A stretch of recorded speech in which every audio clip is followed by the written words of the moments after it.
নেতাজি ছাড়াও বিভিন্ন মনীষীর মূর্তি পরিষ্কার করেন এই গাড়ি চালক। হতে পারেন তিনি পেশায় গাড়ি চালক, কিন্তু নিজের উদ্যোগে নেতাজি সুভাষচন্দ্র বোসের মূর্তি পরিষ্কার করেন তিনি। তার পাশাপাশি অন্যান্য মনীষীর মূর্তি বা তাদের প্রতি শ্রদ্ধা নিবেদন করেন তিনি। কুচবিহার নিবাসী সেই গাড়ি চালকের নাম শঙ্কর রায়। দুটি স্থানে তিনি নেতাজি সুভাষচন্দ্র বসুর মূর্তি পরিষ্কার করে রং তুলি দিয়ে ফুটিয়ে তোলেন। ট্যাক্সি চালক শঙ্কর রায় দিনহাটা কৃষি মেলা ময়দানের সামনে অবস্থিত নেতাজির মূর্তি ছাড়াও কুচবিহার সাগর দিঘির পূর্ব পাশে অবস্থিত নেতাজি সুভাষচন্দ্র বসুর মূর্তিটি রং করে সাজিয়ে তোলেন। 23শে জানুয়ারি নেতাজি জন্মজয়ন্তীর আগে তার এই বিশেষ উদ্যোগ। 3 মাস পর পর নেতাজি ছাড়াও বিভিন্ন মনীষীর মূর্তি পরিষ্কার করেন শঙ্কর রায়। মূর্তির চারপাশ পরিষ্কার করা ছাড়াও মনীষীদের জন্মদিন পালন করে হয়ে থাকে শঙ্করবাবুর উদ্যোগে। তার এই শুভ কাজে সহযোগিতা করেছেন সমীর রাউত, রোহন দাস, শুভ মহন্ত।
নেতাজি সুভাষচন্দ্র বসুর শুভ জন্মদিন হতে চলেছে 23শে জানুয়ারি 2024। সেই উপলক্ষে আমরা নেতাজি সুভাষচন্দ্র বসুর সাগরদিঘি পাড়ে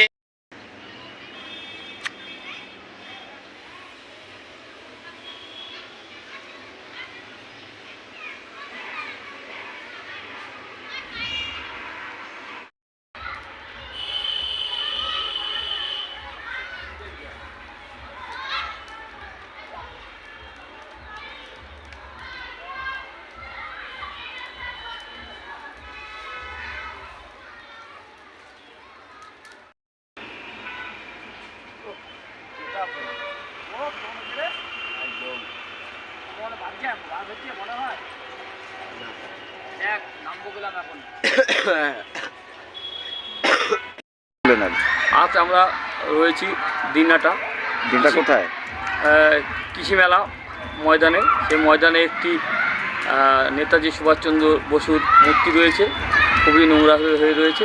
সেটা আমরা পরিষ্কার এবং রং করছি। আপনার নাম? শঙ্কর রায়, আস্থা ফাউন্ডেশন।